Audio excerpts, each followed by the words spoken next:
Mahsulotlarimizda dastlabki qoldiqlarini va kirim narxlarini kiritib oldik.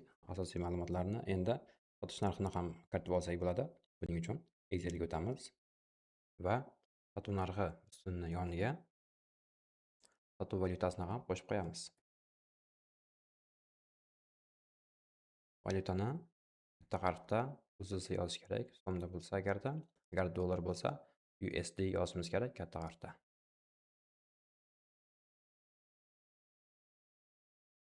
Saqlaymiz va endi narxni yana Excel orqali yuklab olishimiz mumkin.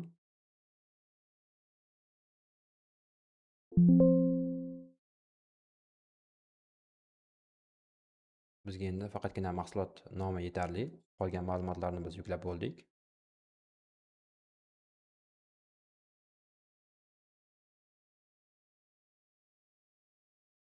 Sotuv narximiz va sotuv valyutamiz. Agarda bizda sotuv narxidan standart narximizdan tashqari ulgurji narximiz bo'lishi mumkin yoki qanaqadir maxsus narxlarimiz bo'ladigan bo'lsa, ularni ham Excelda alohida ustunlarda yozib olib va valyutasini ham alohida yozib, ularni ham kiritishimiz mumkin.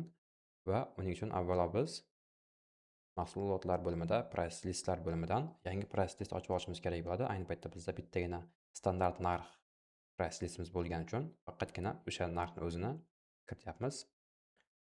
Yuklashni boshlaymiz va 60 ta qatori o'zgartirildi. Ya'ni 60 ta mahsulotimizga narx qo'yildi. Mana 4500 so'm standart narximiz. Yana meva olma ustiga bosadigan bo'lsak, pastga tushamiz. Standart narximiz 9500 so'm. Tahrirlashni bosadigan bo'lsak, dastlabki balansimizda buni 7800 so'mdan olibmiz va 9500 dan sotar ekanmiz.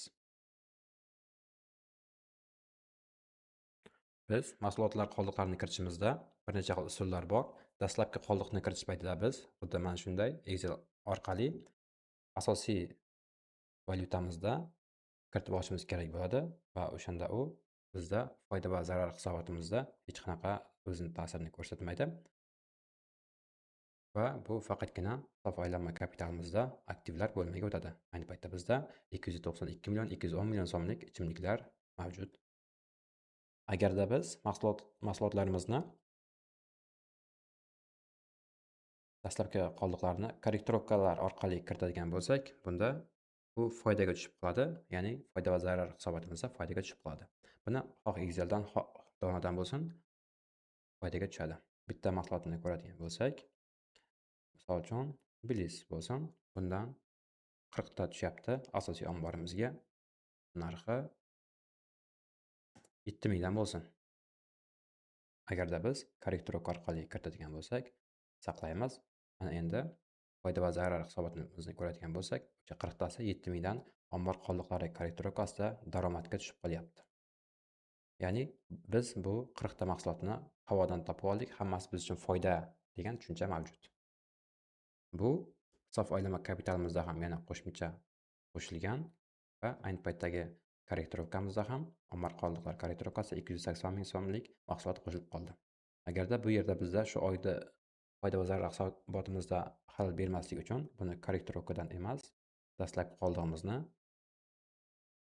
Excelni o'zidan kiritib olishimiz kerak yoki bo'lmasa xarid qilib olishimiz kerak bo'ladi.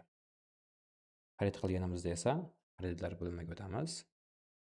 Birorta ta'minotchimiz yo'q ekan.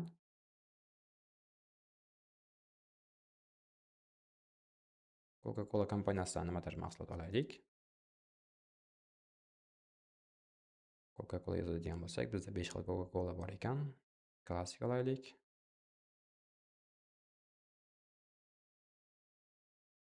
O'n 13500 so'mdan ekan.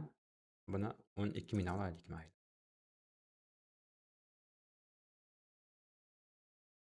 O'n 20000 dan 10 blok olsak, 60 dona jami 720 ming so'm bo'ladi.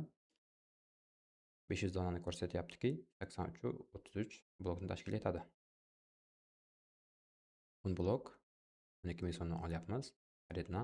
Biz xarid qilganimizda bittagina tomoni bor, saqlashni bossak, bu biz hozir Coca-Cola kompaniyadan 720 ming so'm qarz bo'ldik. Bu hisobotlarga ko'radigan bo'lsak, ayni paytdagi oydagi foyda va zarar hisobotimizda hech qanaqa ko'rinmaydi. Faqatgina sof aylama kapitalimizda bizda qo'shimcha passivlarda 720 ming bu aktivimizga ham qo'shildi. Mahsulot omborimizda qo'shildi va kreditor qarzdorlik 720 ming Coca-Cola kompaniyasidan ayni paytda qarzdormiz. Buni biz o'zimiz balansini nol qilib yuborishimiz mumkin. O'sha Coca-Cola kompaniyasidan buning uchun o'sha pullar bo'limidan korrektirovka kassa qilib 720 ming to'landi qilib yuborgan paytimizda bu qarzdorlik yo'qoladi va 292.930 bu joyida qoladi va sof aylama kapitalimiz yana aktivimiz bilan bir xil holatga keladi. Mahsulot kiritishda asosan mana shunday korrektirovka yoki xaridni amalga oshirishimiz mumkin. Dastlabki biz ish jarayonini boshlayotgan bo'lsak, unda mahsulotni o'zidan Exceldan kiritganimiz qulay va bu hech qanday hisobotlarimizda bizga xalal bermaydi. Agarda biz omborimizdagi mahsulotlarni bo'lib kiritayotgan bo'lsak, unda xariddan kiritganimiz ma'qul. Aynan ta'minotchi sifatida o'zimizni do'konimizni bozor serverimi yoki o'zimizmi deb nomlangan ta'minotchi yaratib, o'zimizdan xarid qilib olsak va o'zimizga o'sha pulni to'landi deb balansimizni 0 qilib qo'ysak, o'shanda ham jarayon to'g'ri bo'ladi. Faqatgina bizni aylanmamizda birozgina bilinishi mumkin bu. Ya'ni xaridlar bo'limida ushbu jarayon ko'rinib qoladi. Faqatgina korrektirovka orqali qilsak, bu korrektirovka hisobotimizda va foyda va zararda ombor qoldiqlari korrektirovkasida ko'rinmoqda. Ammo Excel orqali dastlabki mahsulot qoldig'ini kiritganimizda bu sof aylama kapitalni o'zigagina tushadi. Buni o'zingizga qulay shaklda kiritishingiz mumkin.